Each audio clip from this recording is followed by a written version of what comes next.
Welcome to TV9. నమస్తే అందరికీ, ఎట్లున్నారు అందరూ? మంచిగా ఉన్నారా? నేనైతే మస్తు హుషారున్నా. అగో గంత హుషారు దేనికంటారా, నాకన్నా హుషారు లెక్కలు లేనికి ఇక్కడ ఒక టీం రెడీగా ఉన్నారు.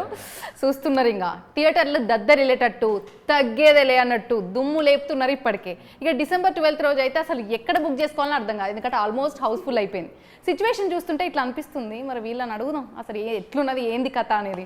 హీరో నందు ఉన్నారు, డైరెక్టర్ వరుణ్ రెడ్డి ఉన్నారు, హీరోయిన్ యామిని ఉన్నారు. నమస్తే, ఎట్లున్నారు? నమస్తే, ఎట్లున్నారు మీరు? ఫుల్ ఆన్ రచ్చలేపనికి సిద్ధంగా ఉన్నాం. గత్తర్ లేపి వాడేస్తాం December 12th. మామూలుగా లేదు, మీరు ఒక పాట పాడితే ఆ జోష్లో అట్లనే ఇంటర్వ్యూలకు వెళ్ళిపోదాం. ఈ సినిమా ఎలా తీసాము అనేది మా వ్యక్తపరుస్తూ మా దర్శకుడే రాసినటువంటి పాట ఒకటి పాడతాం. 1 2 3 గో.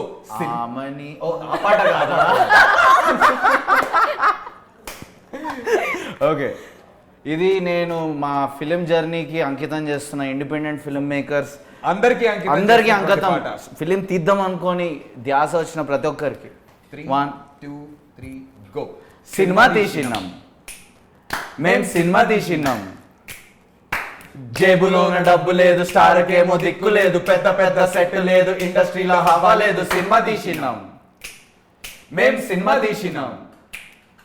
హీరో యాక్ట్ చేసిండు, మళ్ళా లైట్ పట్టిండు. స్మార్ట్ బాయ్ లేకుండేటోడు స్పాట్ బాయ్ అయ్యిండు. సిగరెట్లు తెమ్మంటే బీడీలు తెచ్చిండు, ఫారెన్ తెమ్మంటే లోకల్ తెచ్చిండు. షార్ట్ కోసం క్రేన్ తెమ్మంటే ఒక్కపడి తెచ్చి ఇదే క్రేన్ అన్నాడు.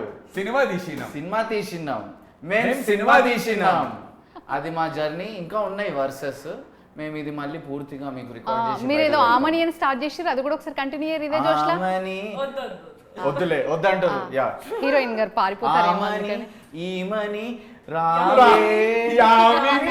యామిని ఉందే. ఓకే, సారీ, ఇంతకంటే మేము సర్కాజం చెయ్యము. We respect that song, one of my favourite song. Ilaiyaraaja sir, I love you. Ya, let's go. ఇంత రచ్చలేపుతున్నారు, థియేటర్లు క్రేజీగా ఉంటాయి కావచ్చు, అసలు అర్థం అయితలేదు అసలు ఏం చేస్తారు మీరు అనేది అయితే. థ్యాంక్ యూ అండి. ఏంది ఇంతే జోష్ అల్ల సినిమాలో కూడా ఉన్నదా? ఇంతకీ ఒక 20-30 టైమ్స్ ఉంటది, ఏమనుకోవద్దు. ఇంత ఉండదు, ఒక 20-30 టైమ్స్ ఉంటది, ఏమనుకోవద్దు. 100% ఉంటుంది, ఇంతకన్నా జోష్ ఉంటుంది. అసలు నందుకైతే ఇన్ని సినిమాలు ఒక ఎత్తు, ఇప్పుడు ఒక ఎత్తు. ఇప్పుడు పక్కా రాసి పెట్టుకోరు ఈ లైన్. ఇన్ని రోజులు అప్కమింగ్ హీరో అని రాశారు కదా, ఇది రిలీజ్ అయిన తర్వాత ఖచ్చితంగా హీరో నందు అని బరాబర్ రాస్తారు. Thank you so much. నేను కూడా అటువంటి పేరు రావడం కోసమే ఇన్నేళ్లుగా ప్రయత్నిస్తున్నాం. ప్రతి ఒక్కరికి కూడా ఒక రికగ్నిషన్ కావాలి అని ఉంటుంది. అందరి ఫీల్డ్స్లో అందరికీ ఉంటుంది. యాజ్ అ జర్నలిస్ట్గా మీకు ఉంటుంది, మీకంటూ జర్నలిస్ట్ మీ పేరు రావాలి అని. నాకంటూ నేను నటుడుగా వచ్చాను కాబట్టి ఒక సపరేట్ ఇండివిజువల్గా టాలెంట్గా నన్ను గుర్తించాలి ప్రపంచం అని ఉంటుంది. దానికోసమే ఈ ప్రయత్నం అంతా. అండ్ అన్నీ కుదిరే కాబట్టి ఈ సినిమాతో అది వస్తుందని పూర్తి నమ్మకంగా ఉన్నాను.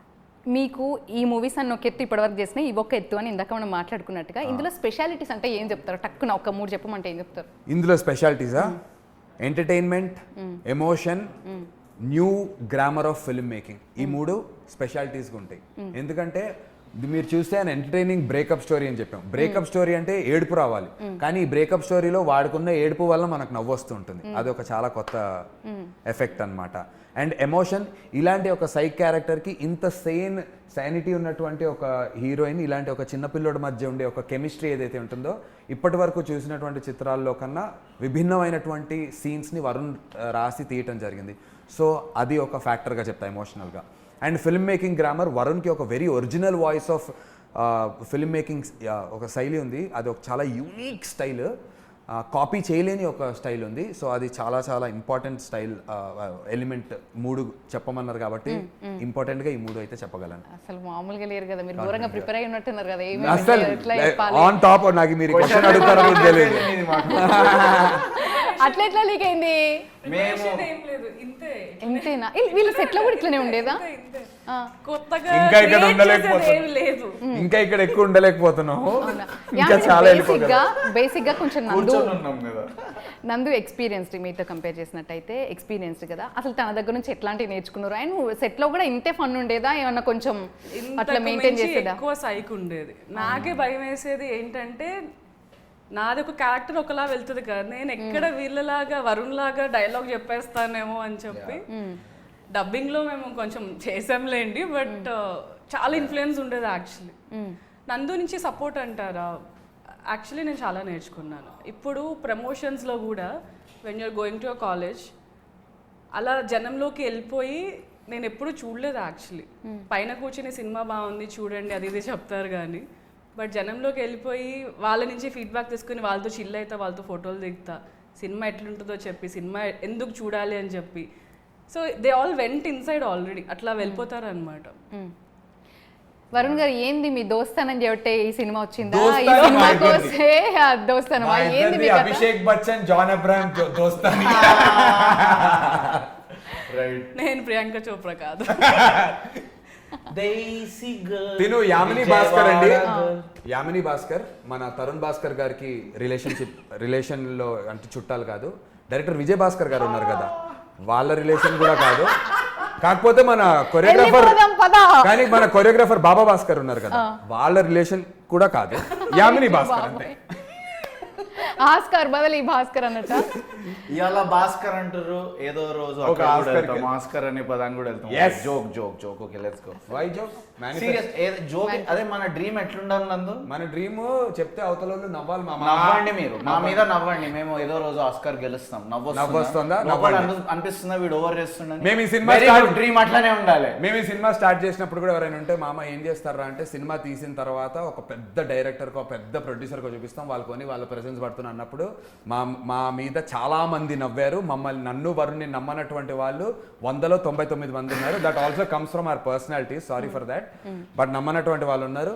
మా డ్రీమ్ ని చెప్తే నవ్వారు, కానీ వాళ్ళు ఆ డ్రీమ్ ఇక్కడ అన్నాం. ఇప్పుడు మా డ్రీమ్ ఏంది అంటే TV9 లో జబర్దస్త్ తెలంగాణలో ఇంటర్వ్యూ ఇస్తాం పెద్ద సంస్థలో అన్నాం. నవ్వారు. ఇప్పుడు చూడండి నవ్వారు. ఇప్పుడు ఇంటర్వ్యూలో మేము నవ్వుతున్నాం. అయ్యో బాబోయ్, నేను వెళ్ళిపోతాను సామే. యాక్చువల్ నిజంగా డ్రీమ్ ఏంటంటే, ఒక సినిమా పోస్టర్ సిటీలో చాలా దగ్గర పడుతుంది, కానీ రామానాయుడు బయట పోస్టర్ పడింది అంటే రామానాయుడు మాత్రమే, సురేష్ ప్రొడక్షన్స్ మాత్రమే పడుతుంది. సో దాట్ డే వరుణ్కి నేను చూపెట్ట, వరుణ్ మన పోస్టర్ వచ్చిందని వరుణ్ ఏడ్ చేశాడు అనమాట. అది డబ్బులు పెట్టి కొనలేము ఆ పోస్టర్. అక్కడ మాత్రం only the best cinema. of course, అర్థమైంది. 10 కోట్లు ఇచ్చినా కూడా వేరే బ్యానర్లలో తీసిన పోస్టర్ లోని Ramanaidu That's a big deal actually. We felt really happy that was very beautiful అండి. ఎన్నో సంవత్సరాల్లో 3 సినిమాలు కొన్నారు. పెళ్లి చూపులు, కేర్ ఆఫ్ కంచరపాలెం, తర్వాత సైక్ సిద్ధార్థ. సో అంత రేర్ పోస్టర్ అది.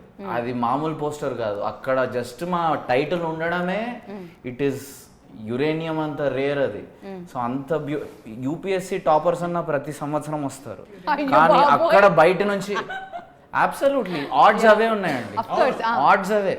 అలాంటి ఆడ్స్ ని అధిగమించి ఏటా ఒక టాపర్ కూడా లేదు చైతన్య నారాయణ లాగా. UPSC జ్యూరీ కన్నా చాలా స్ట్రిక్ట్. సరే, మొన్నటిదాకా అర్జున్ రెడ్డి గురించి మాట్లాడుకున్నాం, ఇప్పుడు మీ గురించి అయినాయిగా. వరుణ్ రెడ్డి తగ్గేదేలే. నేను చాలా కామెడీ ఫిల్మ్ మేకర్ అండి. I don't know. నేను అసలు అర్జున్ రెడ్డి సందీప్ వంగారెడ్డి సార్తో నేను అసలు కంపేర్ చేసుకోను. తన నుంచి ఓన్లీ నేర్చుకుంటాను నేను. తన ఫిలిం ఫస్ట్ డే వెళ్తాను, ఫస్ట్ డే ఎట్లయినా బ్లో అవుతా, మళ్ళీ మధ్యాహ్నం షోకి కూడా వెళ్తా. నాదేంటంటే అవే ఎమోషన్స్ని ఫన్నీగా ఎలా చూడొచ్చు అనేది నా ప్రక్రియ. నా ఫిల్టర్ ఆఫ్ లైఫ్ కొద్దిగా ఫన్నీగా ఉంటుంది. సో ఎంత డెప్త్ మనం లైఫ్లో నేర్చుకున్నా దాన్ని ఒక ఫన్నీ ఫిల్టర్తో చూడాలనేదే నా కోరిక. అండ్ ఇన్ఫ్యాక్ట్ మాకు వరుణ్కి ఆర్ నాకు నచ్చినటువంటి డైరెక్టర్స్కి ట్రిబ్యూట్ లాగా వాళ్ళ చిత్రాల్లోని కొన్ని డైలాగ్స్ని మాకు అనుకూలంగా, ఈ చిత్రానికి అనుకూలంగా మార్చి, కానీ వరుణ్ టోన్లో ఫన్నీ అని చెప్పాడు కదా, అలా ప్రీ క్లైమాక్స్ ఆర్ క్లైమాక్స్ దగ్గర అర్జున్ రెడ్డిలోని ఒక వెరీ ఇంపార్టెంట్ డైలాగ్ ని సిద్ధార్థ్ స్టైల్లో అది చెప్తే బాగోదు, అక్కడ చూస్తే యుల్ హావ్ ఫన్. చూడండి తప్పకుండా. సరే, TV9 వ్యూవర్స్ కోసం కొంచెం ఏమైనా రివీల్ చేసే ఛాన్స్ ఉందా? ఇదే అండి, అర్జున్ రెడ్డిలో ఒక వెరీ ఇంపార్టెంట్ డైలాగ్ ని సిద్ధార్థ్ అనే వ్యక్తి వాడి లైఫ్ లో ఒక వెరీ కీ పాయింట్ లో ఆ డైలాగ్ ని యూజ్ చేస్తాడు, కానీ వీడి స్టైల్లో వీడి సైక్ లో యూజ్ చేస్తాడు. అది చాలా ఫన్నీగా ఉంటుంది ఆడిటోరియంలో. మీరు చూడండి, ఫన్నీయా కాదా మీరు ఎఫెక్ట్ అది చూడండి, అది very beautiful moment. Psych Siddharth, అసలు ఈ టైటిల్ చూడంగానే జరంత గమ్మత్ అనిపించింది. ఏంది ఇట్లా? నందూస్ మార్కెటింగ్ జీనియస్ అది. మేము పాపం పసివాడు, మనిషి బ్రతికింత ఇట్లాంటి ఫిలాసాఫికల్ టైటిల్స్ ఆలోచిస్తుంటే ఇది ఒక కామెడీ, ఇది డీజే టిల్లు మ్యాడ్ సినిమాలంత ఎంటర్టైన్మెంట్ ఉందంటే కాదు, విశ్వనాథ్ గారు, జంధ్యాల గారు అంత డెప్త్ కూడా ఉంది కదా అంటే మార్కెటింగ్. మార్కెటింగ్లో ఒక ప్రిన్సిపల్ ఉంటుందండి, బుక్ కవర్ ఆడియన్స్ కోసం చేయాలి, కాంటెంట్ ఎలా ఉన్నా ఈ బుక్ అండ్ ఇది ఆల్సో చాలా ఆనెస్ట్ టైటిల్ సైక్. ఈ సినిమా సైక్ ఉంటుంది. సైక్ అంటే కొత్తగా క్రేజీగా అన్హింజ్డ్ అంటే ఈ బాక్సెస్ చూస్తున్నాం కదా, ఈ బాక్స్ లోపల మన అందరం బతుకుతాం వ్యవస్థ అనే ఈ బాక్స్ని బ్రేక్ చేసే సినిమా ఇది. సో అలా బ్రేక్ చేసి మీ ముందుకు వస్తుంది. ఇంకోటి సిద్ధార్థ్ అనేది క్యారెక్టర్ పేరు. సిద్ధార్థ అని ఎందుకు పెట్టామంటే ఆ philosophical touch. Correct. Siddhartha is also Gautam Buddha's name. So దీంట్లో చాలా ఫిలాసఫీ ఉంది. మేము దాని గురించి ఊరికే మాట్లాడడం ఎందుకని మాట్లాడలే. కింద ఇన్ఫాక్ట్ క్యాప్షన్ కూడా ఇచ్చినాం, ఇంకా అప్రోచబుల్ ఉండాలని మీలాంటి కథ. Absolutely. But coming to the title, so ఇంకా ఇది ఫిక్స్ అయ్యాం last. Even female new young women all genders included ఈ మూవీకి కనెక్ట్ అవుతారు. ఇదేదో మేల్ సెంట్రిక్ ఎమోషన్స్ అనేం కాదు. లాస్ అనేది అందరికీ, లాస్ పెయిన్ అనేది అందరికీ పంచబడి ఉంటుంది. దాని మీద ఇది ఒక బ్యూటిఫుల్ ఎంటర్టైనింగ్ మెడిటేషన్. మెడిటేషన్. ఈ టైటిల్ యాక్చువల్లీ ఫస్ట్ ఈ రైమింగ్ ఏదైతే ఉందో ఆ రైమింగ్ ఆ టైమింగ్ ని మ్యాచ్ చేయడం చాలా కష్టం మేడం. సైక్ అని చెప్పి మెడిటేషన్ అంటున్నారు. యాక్చువల్గా సైక్ సిద్ధార్థ అని నేను టైటిల్ ప్రపోజ్ చేసినప్పుడు వరుణ్ ఒప్పుకున్నాడు. కొంచెం చాలా తక్కువ డౌట్ పడ్డాడు, ఏమనలేను. వరుణ్ వాజ్ లైక్ మామా కానీ యామిని డౌట్ ఉండే. ఇన్ఫాక్ట్ సురేష్ బాబు గారు కూడా డౌట్ చేశారు psych Siddhartha, which is very true. Psych Siddhartha అనేది అందరికీ అర్థం అవ్వలేదు. జెన్యున్గా నేను ఊర్లలోకి వెళ్ళి సినిమాని ప్రమోట్ చేస్తుంటే అన్న సైకో సిద్ధార్థ అదిరిపోయింది అన్న స్పైసీ సిద్ధార్థ అన్న సైకిల్ సిద్ధార్థ సిద్ధార్థ మస్తుందన్న అన్న. సో టైటిల్ అర్థం అవ్వకపోవడం వెనక ఉంది, దాని మారిచుంటే. ఇన్ఫ్యాక్ట్ నేను టీజర్ లాంచ్ అయిన తర్వాత అందరు షేక్ అవ్వకండి అని ఒక టీమ్ డిస్కషన్ పెట్టి టైటిల్ మారుద్దాము అని పెట్టాను. కొంచెం షేక్ అయ్యారు. కానీ స్లోగా ఎప్పుడైతే టీజర్ పెనిట్రేట్ అవడం స్టార్ట్ అయిందో జనాల్లోకి, సైక్ సిద్ధార్థకి ఆ జెన్జీ వైబ్ సినిమాకు ఉన్న కాంటెంట్కి అన్ని బ్యాలెన్స్లోకి వచ్చి ఇప్పుడు అందరూ కూడా సైక్ సిద్ధార్థ టైటిల్ బాగుంది, సైక్ సిద్ధార్థ టైటిల్ బాగుంది, ఫైనల్గా వచ్చింది అది. So that's about the title అంతే. అండ్ దాని కింద అందుకే బ్యాలెన్స్డ్గా ఈ నందు ఆ రోజు ఏదైతే షేక్ అవ్వకండి అన్నాడో దానికి పరిణామం మీలాంటి యువకుడి కథ. యామిని ఇద్దరు హీరోయిన్స్ అన్నప్పుడు ఆబ్వియస్ గా గ్లామర్ కి ఎక్కువ ఇంపార్టెన్స్ ఉంటుందా లేదంటే టైమింగ్ అని చెప్పేసి ఆలోచిస్తూ ఉంటారు కదా. మీ విషయానికి వచ్చేసరికి టైమింగ్ అంతా మీకు ఓకేనా, సాటిస్ఫై అయిందా, మీకు ఏమనిపించింది, మీ రోల్ ఎట్లుండబోతుంది? ఇంకో హీరోయిన్ ఉంది, ఒకళ్ళు ఇద్దరు అట్లా కాదు, ఎంతమంది ఉన్నా విమెన్ పవర్. డిఫరెంట్ క్యారెక్టర్స్ అలాంటి వాళ్ళు బయట ఉంటారు, ఇలాంటి వాళ్ళు కూడా ఉంటారు, సిద్ధార్థ్ లాంటి వాళ్ళు కూడా ఉంటారు. So I never felt anything about it because I always focused on my character. చిన్నదా పెద్దదా ఏది ఎవరైనా సరే ఆ పక్క హీరోయిన్ మేకప్ మీద జస్ట్ 1-2 టైమ్స్ చేసేది, ఎక్కువ ఫోకస్ చేసేది. అంటే పర్ఫార్మెన్స్ బేస్డ్ ఉందా లేదంటే గ్లామర్ బేస్డ్ ఉందా? Performance based. తను ఆల్రెడీ గ్లామరస్ గా ఉంటుంది కాబట్టి గ్లామర్ బేస్డ్.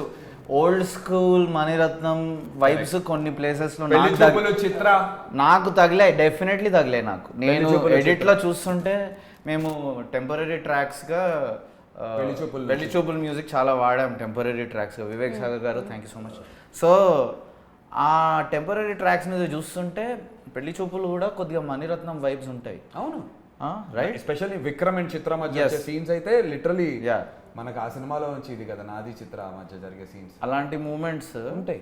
మీరు అన్నట్టు అలాంటి మూమెంట్స్ నందు అన్నట్టు దీంట్లో కూడా చాలా క్రియేట్ అయినాయి. అండ్ అక్కడ Yamini's face she express so beautifully. Rebecca character ఎట్లుండబోతుంది? ఎవరిది? ఇంకో heroine character Trisha and Rebecca అన్నారా? Rebecca Priyanka Rebecca Srinivas Trisha role చేసినటువంటి అమ్మాయి చాలా అప్బీట్ ఉంటుంది. తన్ని కూడా జడ్జ్ చేయడానికి లేదు. She's a very honest character in the movie. తన కన్విక్షన్, తన బిలీఫ్ సిస్టమ్ అలా ఉన్నందుకు కాన్ఫ్లిక్ట్స్ వచ్చాయి, కానీ తనని నేను తప్పు పట్టాను. అండ్ దట్ వే ఈ మూవీలో ప్రతి క్యారెక్టర్ తన పరంగా correct. In fact I can be, నా ఫ్రెండ్ సర్కిల్లో ప్రతి టైప్ ఆఫ్ మనుషులు ఉన్నారు. కాకపోతే రెస్పాన్సిబిలిటీ మన మీద ఉంటుంది. మనకు ఎవరు కాంపాటబుల్. త్రిష అనే క్యారెక్టర్ ఒకలాంటి వ్యక్తికి విపరీతంగా కాంపాటబుల్ ఉండొచ్చు. అలాంటి వ్యక్తి తనకు దొరికినప్పుడు తను కూడా చాలా హ్యాపీగా అండ్ పీస్ఫుల్ ఉంటుంది. అది ఇంకో మూవీ, అది ఇంకో క్యారెక్టర్ ఆర్క్. ఏ క్యారెక్టర్ని మనం తప్పు బట్టి వీళ్ళు ఇంతే అనలేమండి. నా రియలీ బిలీవ్ హ్యూమన్ ట్రాన్స్ఫర్మేషన్ పవర్లో నేను చాలా బిలీవ్ చేస్తాను. సో మీరు ఇప్పుడు రాబోయే పాట చూస్తారు ఇప్పుడు ఆవిడ రెబెకా క్యారెక్టర్ ఎలా ఉండబోతోంది అని అడిగారు. అదప్ప అని చెప్పారు మీరు. అది క్యారెక్టర్ అమేజింగ్ ఉండబోతుంది, మీరు అందరూ అనబోతున్నారు. నేనైతే ఖచ్చితంగా నమ్ముతున్నా. సినిమా రిలీజ్ అయిన తర్వాత నేను ఇన్ఫాక్ట్ అడిగాను, నీ డేట్స్ ఏంటమ్మా, రిలీజ్ తర్వాత నాకు నువ్వు ప్రమోషనల్ టూర్స్కి రావాలని. బికాస్ త్రిష క్యారెక్టర్తో యంగ్ బాయ్స్ అందరూ విపరీతంగా కనెక్ట్ అవుతారు. సో యా అంటే కమర్షియల్ ఆస్పెక్ట్స్ పక్కన పెడితే ఏ సినిమాకైనా every character is important. So by the end of the day cinema is the hero, story is the hero. So అందరూ బాగుంటే story is the heroine, cinema is the heroine కూడా. I just coin it as hero. Why not? Of course. It's a new age, we gotta like embrace the cinema is the heroine, story is the heroine మా సినిమాకి. నందు గారు, basically మీరు story సెలెక్షన్లో ఎక్కడైనా wrong జరిగింది అనుకున్నారా ఇన్ని ఇయర్స్? ఇది ఇప్పుడు చాలా బెస్ట్ అనిపిస్తుంది కదా. ఇది బెస్ట్ అనిపించడానికి ఇంతకు ముందు తీసుకున్నటువంటి డెసిషన్స్ ఏమైనా రాంగ్ అనిపించాయా మీకు? అందువల్లే మీరు కొన్ని సందర్భాల్లో కొంత వెనకడుగు వేశారు అనుకోవచ్చా? కొన్ని సందర్భాల్లో కాదు, అన్ని సందర్భాల్లో. ధీరజ్ గారు మీరు నమ్మితే నాకు ఇంకా నవ్వొస్తుంది సార్. అయితే basically so you'll finish in okay. So నాకు పక్కా ఒకటి తెలిసిందంటే నందు చాలా మంచి ఇన్పుట్స్ ఇస్తాడు. At least 70% of Nandu's inputs are very good. ఆ మిగిలిన 30% డేంజరస్ ఉంటాయి. అవి కొంచెం మనం ఆచితూచి చూడాలి, ప్రతిదీ ఒప్పేసుకోవద్దు. బట్ ఆ 70% కూడా ఏ డైరెక్టర్ ముందు వినలేదు. మామ వినటం ఒకటే కాదు, విన్నా కూడా దాన్ని ఇప్పుడు నేను ఇన్పుట్ ఇచ్చాను అనుకో, how you put it in to the film the directors thing. నేను వెళ్ళి నేను చేయలేను కదా. సో ఐ థింక్ నేను ఆ స్టోరీస్ సెలెక్షన్స్ అనే కాదండి, నా ఉద్దేశంలో ఒక మనిషి ఇంటి నుంచి బయలుదేరి వాచ్ కొనుక్కుని వచ్చాడు అనే సినిమా కూడా 100 కోట్ల అయ్యే సినిమా చేయొచ్చు. డైరెక్టర్కి టేస్ట్ ఉండాలి, కథని పట్టుగా చెప్పగలగాలి, సీన్స్ని ఎంగేజింగ్గా తీయగలగాలి. సో కథ సెలక్షన్ అనేది అంతకుముందు లేయర్స్, ఆ సినిమాలు వేరండి. ఇంటర్స్టెల్లార్లు, కథలు, లేయర్స్ ఆర్ చాలా హెవీ డ్రామా, ఆ సినిమాలు వేరు. బట్ ఒక సింపుల్ స్టోరీని కూడా చాలా ఎంగేజింగ్గా బ్లాక్ బస్టర్ చేయొచ్చు. నేను ఇందాక చెప్పినట్టే, ఒక అబ్బాయి ఇంటి నుంచి బయలుదేరి వాచ్ కొనుక్కుని ఇంటికి తిరిగి వచ్చేలోపు ఏం జరిగింది అనే కథని నేను చెప్తున్నా. ఇప్పుడు నేను వరుణ్ రెడ్డికి లైన్ ఇచ్చి మామ రాద్దాం చేద్దామంటే చేసి నేను I'm 100% sure I can deliver a very good film. ఇక్కడ ఏం జరిగిందంటే నా లైఫ్లో వరుణ్ చెప్పినట్టు నాకు ఏదన్నా మిస్టేక్స్ అనిపిస్తే అది చెబితే దాంతో రెసిప్రోకేట్ అయ్యేటువంటి టీం నాకు కుదరలేదు. నేను అవతల వాళ్ళని కూడా బ్లేమ్ చేయని విషయంలో. వాళ్ళు ఒకటి నమ్ముకుని ఉంటారు, బట్ నేను నమ్మాను. ఇక్కడ ఈసారి జరిగింది ఒకటి ఏంటంటే, నా నమ్మకాన్ని నేను చాలా గట్టిగా రుద్దగలిగాను. ప్లీజ్ అనో, లేదంటే తను కూడా దానిలో పొటెన్షియల్ చూసో, ఆర్ ఇందులో పొటెన్షియల్ లేని ఐడియాస్ని తను రిజెక్ట్ చేసే అంతటువంటి టాలెంట్ తనకు ఉండబట్టు ఒక టీమ్ ఎఫర్ట్గా కుదిరింది. అంతకుమించి అక్కడ నేను కొత్తగా చెప్పగలిగింది ఏం లేదు. ఇక్కడ ఏదో నేను I did a lot of things అని చెప్పడానికి లేదు. వెరీ కొలాబరేటివ్గా కుదిరింది. నందు గారు, మీరు మొన్న ఒక ఆడియో ఫంక్షన్లో చెప్పినట్టుగా, ఒక మీటింగ్లో చెప్పినట్టుగా, Trailer మీతో చేసిన వాళ్ళందరూ కూడా ఒక పొజిషన్కి వెళ్ళారు. మీరు మాత్రం కాస్త ఇలా ఉన్నాను, ఇంకాస్త వస్తే బాగుండేదేమో అని మీరు ఎక్స్పెక్ట్ చేశారు. అండ్ అది జరిగింది కూడా. దీని అంతటి మీరు ఎట్లా తీసుకుంటున్నారు? ఈ సినిమా వల్ల 2025 మీదే అనుకుంటున్నారా? ఇక 2025 మాత్రమే కాదండి, 2025 డిసెంబర్ 12 ఆ తర్వాత నుంచి ఇంకా అంతా మీదే మొదలైతే అన్ని సినిమాలు నేను నెక్స్ట్ ఫర్దర్ చేయబోయే చిత్రాలని ఇంతే శ్రద్ధతో, నిబద్ధతతో ల్యాండ్ చేయగలిగితే పర్ఫెక్ట్గా టు ది ఎండ్. ఖచ్చితంగా హిట్లు వస్తాయి, ఫ్లాపులు వస్తాయి, అందరి జర్నీలో ఉంటుందండి. చాలా ఫ్యూ పీపుల్ ఉంటారు, రాజమౌళి గారు ఆర్ అనిల్ రావిపూడి గారు. ఆ గ్రాఫ్ అందరికీ ఉండదు, ఉంటే అదృష్టం. బట్ అందరికీ సాధారణంగా గ్రాఫ్లో డిప్పులు రావచ్చు. మేబీ ఫ్లాప్ సినిమాలు ఉంటాయేమో, ఎలా ఉంటుందో తెలియదు, అది దేవుడి దయ. ఒకటైతే నా చేతిలో ఉంది, మంచి సినిమానా కాదా, మంచి సినిమాల వరకు మాత్రం ఒట్టుగా చెప్తున్నాను, ఖచ్చితంగా డెలివర్ చేస్తాను ఇకపై 100%. స్టోరీ సెలెక్షన్ అనేది సెలెక్ట్ చేసుకునేటప్పుడు స్టోరీస్ని మీరు ఎట్లాంటి జాగ్రత్తలు తీసుకుంటున్నారు మీకు జరిగినటువంటి ఎక్స్పీరియన్సెస్ని దృష్టిలో పెట్టుకొని? ఇప్పుడు గోయింగ్ ఫర్దర్ అండి, ఇప్పుడు ఒక సినిమా నేను ఆల్రెడీ సైన్ చేయడం జరిగింది. నేను వన్నెల కిషోర్ గారు వైవా హర్ష చేస్తున్నాం. Jan 17th నుంచి షూటింగ్ స్టార్ట్ అవుతుంది. గోల్డెన్ ఆర్క్ ప్రొడక్షన్స్ అని US వాళ్ళు. అందులో తీసుకునే జాగ్రత్తలు ఏంటి అంటే, ఒకటేసారి కథ విని ఎగ్జైట్ అయిపోవటం కాదు. కథ వినిన తర్వాత ఎగ్జైట్ అయిన తర్వాత ఆ మూమెంట్లో ఎగ్జైట్ అయి ఉండొచ్చు, స్లీప్ ఓవర్ ద స్క్రిప్ట్, మళ్ళీ ఒక 3 రోజులు కలిసి మళ్ళీ కథ వినటం, లేదంటే కథని పుస్తకం స్క్రిప్ట్ రూపంలో తీసుకుని చదువుకోవటం. First of all I understood reading a story, because వింటున్నప్పుడు నరేటివ్లో ఒక ఎంగేజ్మెంట్ రావచ్చు, ఇన్ఫ్లుయెన్స్ అవ్వచ్చు. చదువుతున్నప్పుడు రాకపోవచ్చు, బోర్ అయిపోవచ్చు, కానీ చదువుతున్నప్పుడు మనకు ఒక విజువల్ కనిపిస్తుండదు. సో కథని ఖచ్చితంగా చదవాలి. బౌండ్ స్క్రిప్ట్ చదవటం అనేది ఒక ప్రిన్సిపల్ గా పెట్టుకున్నా నా టెంప్లెట్ ఆఫ్ సెలక్షన్ ఆఫ్ స్క్రిప్ట్స్లో నరేషన్ విన్న తర్వాత ఖచ్చితంగా నేను బౌండరీ స్క్రిప్ట్ చదివి తీరుతాను.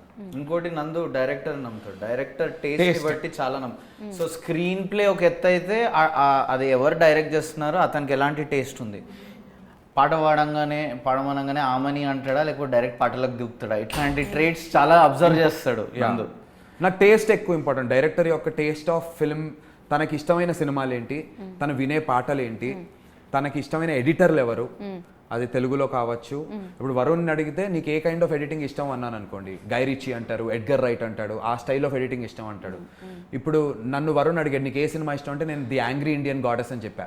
చాలా మందికి తెలియదు యాంగ్రీ ఇండియన్ గాడెస్ అనే సినిమా ఉంది అని. యాంగ్రీ ఇండియన్ గాడెస్లో అసలు ఫిల్మ్ మేకింగ్ గ్రామర్ చాలా కొత్తగా ఉంటుంది, చాలా చాలా చాలా మాకు మించినటువంటి ఇన్నోవేటివ్నెస్. ఆ ధైర్యం మాకు రావాలి అని చెప్పి ఈ సినిమాలో కొంత ఇంప్లిమెంట్ చేసాం. ఆ గ్రామర్లో కూడా షూట్ చేస్తాం నెక్స్ట్. సో అలాంటి ఎడిటింగ్ స్టైల్ ఇష్టమా అతనికి, ఇలాంటి చిన్న చిన్న చెక్స్, ఆ టేస్ట్ నమ్ముతాను ఇంకా గోయింగ్ ఫర్దర్. టీజర్ ట్రైలర్ చూసిన తర్వాత మీకు ఎవరైనా TFI నుంచి మెసేజెస్ పెట్టిండ్రా? Of course yes. ట్రైలర్ చూసిన తర్వాత అయితే ఆఫ్ కోర్స్ చాలా మంది పెట్టారని నేను అనుకున్నాను. యా చాలా మంది. టు బిగిన్ విత్ నాకు సుకుమార్ సార్ నిన్న రాత్రియే మెసేజ్ చేయటం జరిగింది. రాత్రి 2:40కి ఉంది కదా. సుకుమార్ సార్ నాకు ఒక వాయిస్ నోట్ కూడా చూపిస్తాను. అయ్యో సుకుమార్ సార్ మెసేజ్ చేశారు. సాగర్ చంద్ర గారు, వాల్తేర్ వీరే డైరెక్టర్ బాబీ గారు, కోనా వెంకట్ గారు, అఫ్ కోర్స్ సాయి రాజేష్ గారు, బేబీ సాయి రాజేష్ గారు, కేవి అనుదీప్, ఆయన he's been travelling, I mean మాకు చాలా హెల్ప్. కాల్ చేశాడు అనుదీప్ గారు, ఇంకా అలా చెప్తే ఇంకా చాలా మంది, కిష్కిందపూరి డైరెక్టర్ కౌశిక్, వాళ్ళందరికీ నచ్చింది కాబట్టే ఫోన్ చేశారండి. ఒకటే చెప్తున్నారు, తమ్ముడు చాలా నువ్వు మంచి సినిమా తీసావని తెలుస్తోందరా, నీకోసం మేము నుంచుంటాం, నీ టీం కోసం మేము నుంచుంటాం, నీకేం కావాలో చెప్పు అంటారు. Oscar award lyric writer Chandrabose గారు ఫోన్ చేశారు. సూపర్. సో వీళ్ళందరూ చేసి పొగుడుతున్నారు, ఆ లిరిక్స్ ఎంత కొత్తగా రాశారు నాన్న, ఇలాంటి లిరిక్స్ బ్లూ ఎల్లో కలిసాయంటే గ్రీన్ వస్తుంది అని ఒక సాంగ్ వరుణ్ ఇంకా మా లైన్ ప్రొడ్యూసర్ రోహిత్ మక్కపాటి రాశాడు. డెబ్యూటెంట్ లిరిక్ రైటర్స్ అండి. రోహిత్ మక్కపాటి అనే అతను ఈజ్ అన్ ఆర్కిటెక్ట్. అతను లిరిక్స్ రాశాడు వరుణ్తో సహా, వీళ్ళిద్దరు కలిసి. దాని గురించి ఒక Oscar award winning lyric writer Chandrabose గారు ఫోన్ చేసి ఇలా కూడా ఆలోచించచ్చా, లిరిక్స్ని ఇలా కూడా రాయొచ్చా అని నాకే ఇన్స్పైరింగ్. అసలు ఆ మాటలు నేను వింటూ అసలు నాకు ఏడుపు వస్తుంది. నేను ఇలా ఫోన్ ఇలా పెట్టుకున్నా, సార్ నాకు వినయం, ఐ మీన్ నేను బయట గౌరవం నాకు ఇక్కడ బయట ఎక్కడా ఉన్నాను, స్టూడియోలో కింద ఫస్ట్ ఫ్లోర్. నేను ఇలా sir thank you sir, thank you, me blessings ఇవ్వాలి సార్, వస్తాను కలుస్తాను ఇలా అంటూ నా ఫోన్ పెట్టుకుని. అబ్బా ఆ ఇంపాక్ట్. సో ఇదంతా నాకు జీవితంలో మొట్టమొదటిసారి జరుగుతుంది. చాలా చాలా. వంశీ నందిపాటి గారు మెసేజ్ చేశారు నాకు, నందు ఈసారి గోల్ మిస్ అవ్వదు, చాలా బాగుంది ట్రైలర్ అని చెప్పి. సూపర్. సో వీళ్ళందరూ ఫోన్లని మేము కమాన్ వీ అరైవ్డ్ లాగా కాకుండా చాలా హ్యూమిలిటీతో దీన్ని జెన్యూన్గా ఒక బాధ్యతగా, ఎందుకంటే రేపు పొద్దున్న ఈ సినిమా విడుదలైన వెంటనే వీళ్ళందరూ చూస్తాము అన్నారు. వీళ్ళందరూ పొగిడేసిన తర్వాత ఆ కమాన్ అని మేము కాలర్లు ఎగిరేసాక వాళ్ళ ఎక్స్పెక్టేషన్స్కి రీచ్ అవ్వాలి అనేటువంటి ఒక బాధ్యత ఉంది. సో దానికోసం ప్రయత్నంలో ఉన్నాం. ఈ సినిమాని ఇంకా ఏం బెటర్ చేయగలుగుతాం. సౌండ్లో ఇవాళ సౌండ్ చెక్ చేయడానికి వెళ్తున్నాం, సింగిల్ స్క్రీన్కి వెళ్ళి చెక్ చేస్తాం. సో ఆ సౌండ్ చెక్ చేస్తాం, ఇంకా ఏమైనా సౌండ్ని రివర్బ్స్ యాడ్ చేసి ఏమైనా లేపచ్చా, మ్యూజిక్ని ఇంకొంచెం హై చేయి. సో ఓన్లీ టు డెలివర్ వాళ్ళ ఎక్స్పెక్టేషన్స్కి ఏం చేయాలో అవి చేయడం కోసం ఆ పనిలో ఉన్నాం తప్ప వీటిని బ్లెస్సింగ్స్ కిందే కౌంట్ చేసి హ్యూమిలిటీతో కూర్చుని ఉన్నాం. ఇంతకీ మీ బెటర్ హాఫ్ ఏమన్నారు? షీ లవ్డ్ ఇట్ అండి, she loves it, she is very very happy, she is confident, she is rooting for me with all her heart. అసలు ఎంత అండి, అసలు మీరు ఒక ఇన్స్పైరింగ్ కపుల్ తెలుసా, ఎంత భలే అనిపిస్తుంది మిమ్మల్ని చూస్తుంటే. లైఫ్లో ఏ ఫేజ్ అయినా ఎలా ఫేస్ చేయాలి, ఎలా తట్టుకోవాలి, ఎలా నిలబడాలి, ఒకరికొకరు ఎంత సపోర్ట్ చేసుకోవాలి. ఇద్దరు అసలు క్రేజీ కపుల్ మీరైతే. తన సపోర్ట్ ఎట్లుంటుంది? నార్మల్గా అయితే కొన్ని సిచ్యువేషన్స్లో మేమైతే చూసినాము. ఏం లేదండి, ఇప్పుడు ఫర్ ఎగ్జాంపుల్ ఈ సినిమా పని మీద గత నెల రోజులుగా నేను ఇంటికి ఎప్పుడు వెళ్తున్నానో, ఎప్పుడు బయటికి వస్తున్నానో, రామానాయుడులో ఎప్పుడు ఉంటున్నా నాకు జెన్యూన్గా నాకు తెలియదు. నాకు నా టీంని అడగండి, అసలు నేను రకరకాల ప్లేస్, ఎందుకంటే ప్రమోషన్స్కి తిరుగుతాను, ఊర్లో వెళ్తున్నాను, వస్తున్నాను, కాలేజ్కి వెళ్తున్నాను, ఇక్కడ ఏదో ఒక పనులలో ఉంటాను. నిర్మాతగా నాకు ఒక బాధ్యత. అందుకని నాకు ఎందుకు అనిపిస్తుంది మీరు ఇంతే బిజీగా ఉండి మళ్ళీ మీరు ఒక నెక్స్ట్ వీకో ఆపై నెక్స్ట్ వీకో సక్సెస్ మీట్ పెట్టి మళ్ళీ మమ్మల్ని పిలుస్తారు, ఇంతే రచ్చ చేస్తారని నాకు అనిపిస్తుంది. ఫుల్ 100% అండి, 100% కాన్ఫిడెంట్ గా. చాలా పాజిటివ్ వైబ్స్ అనిపిస్తున్నాయి. విష్ గుడ్ లక్ అండి, ఆల్ ది బెస్ట్ అందరికీ. ఇవి వీళ్ళతో ఉన్న ముచ్చట్లు. మరిన్ని అప్డేట్స్ కోసం చూస్తూనే ఉండరు TV9. మరిన్ని ముచ్చట్ల కోసం సినిమా సక్సెస్ అయిన తర్వాత కలుద్దాం. చూస్తూనే ఉండరు TV9. yes